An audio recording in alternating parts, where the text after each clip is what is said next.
Rien n'est plus dur que de perdre quelqu'un à qui on tient. Mais c'est encore pire si vous avez essayé de l'aider à mourir. Patrick Sébastien connaît très bien ce sentiment. Après avoir essayé de tuer sa mère avec un oreiller. Comme beaucoup, Patrick Sébastien a connu des hauts et des bas dans sa vie. Par exemple, il y a plusieurs mois de cela, il souffrait d'un cancer du rein. Fort heureusement, après avoir subi une grosse opération en janvier 2022, il est guéri. Notons qu'en 2009, l'ancien animateur de télévision a également été atteint d'un cancer de la peau.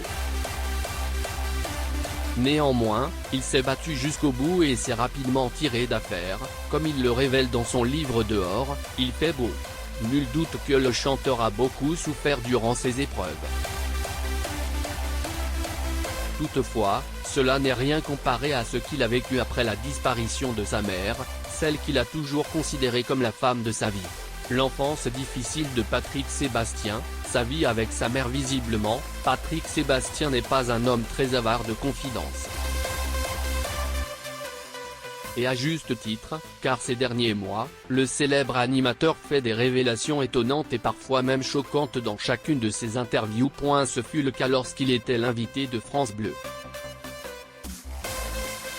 Pour l'occasion, le chanteur s'est confié sans détour sur son passé, et notamment sur son enfance difficile. Pour la petite histoire, Patrick Sébastien a vu le jour le 14 novembre 1953, à Brive-la-Gaillarde. À l'époque, sa mère, André Patrick Bouteau, avait mauvaise réputation, puisqu'elle n'avait que 17 ans lorsqu'elle lui a donné naissance. Certaines personnes la qualifiaient même de dépravée irrécupérable. Des mots violents que l'interprète de la chanson Pourvu que ça dure a confié avec émotion dans son interview. Il est également revenu sur l'accouchement difficile de sa mère à cause d'une religieuse. Ma maman m'a raconté que les filles mères accouchaient à part à la maternité. Je sais que ma mère devait accoucher le 13 novembre mais elle est tombée sur quelqu'un de très mauvais qui lui a dit « Tu as fait une faute, donc tu vas la payer ». C'est terrible. C'était une religieuse qui lui a dit « Il faut que tu souffres », a-t-il confié. Tout comme sa mère, Patrick Sébastien a en effet vécu des moments sombres à cause de cette histoire. Et pour cause, en plus d'être le seul du village à ne pas avoir un père, il a également été maltraité à l'école, notamment par ses professeurs. Des expériences terribles qu'il n'oubliera probablement jamais, mais qui ont néanmoins réussi à faire de lui ce qu'il est aujourd'hui. Patrick Sébastien a une carrière bien remplie malgré son enfance difficile. Patrick Sébastien n'a jamais abandonné dans sa vie. Au contraire, il a toujours gardé la tête haute et a tout fait pour réussir.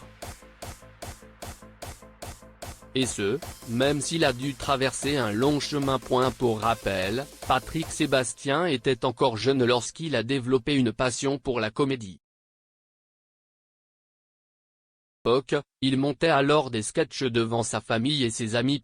Et après avoir raté de peu le concours d'inspecteur de police, il décide de tenter sa chance à Paris, en choisissant d'imiter Bourvil.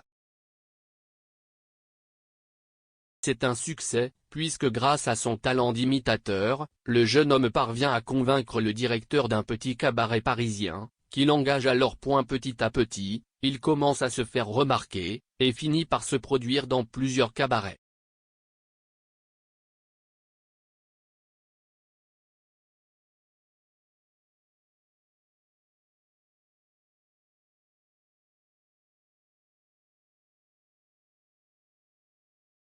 Enchaîne ensuite d'autres apparitions sur TF1, faisant de lui un animateur emblématique du divertissement. En animant l'émission Le Grand Bluff, il réalise en effet un score d'audience de plus de 17 millions de téléspectateurs en 1992.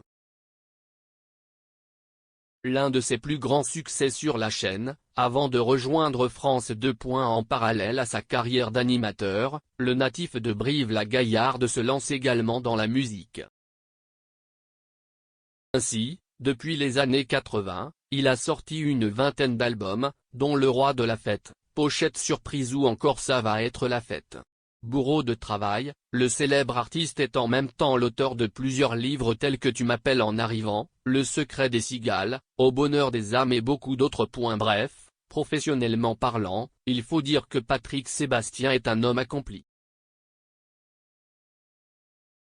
Rendre fière sa famille, et en particulier sa mère qui est malheureusement décédée. Patrick Sébastien a essayé d'aider sa mère à mourir avec un oreiller. Pour information, c'était en 2008 qu'André Bouteau, la maman de Patrick Sébastien, a rendu son dernier souffle.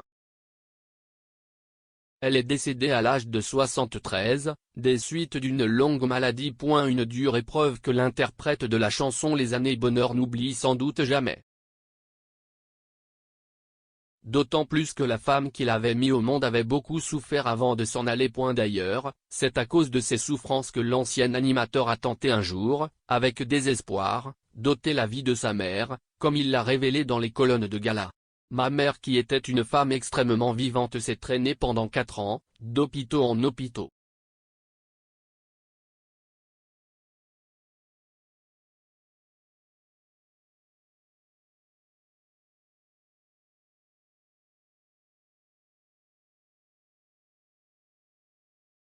Or, il est passé à l'acte. À ce sujet, le comédien a confié, elle m'avait fait faire la promesse que si elle souffrait et qu'il n'y avait plus rien à faire je l'aiderais, je la voyais faire des convulsions, elle sautait partout. À 4 heures du matin, j'ai dit, je vais l'aider. J'ai mis un oreiller sur sa figure. C'est terrible de mettre l'oreiller sur la figure de quelqu'un qui est la personne que vous aimez le plus au monde.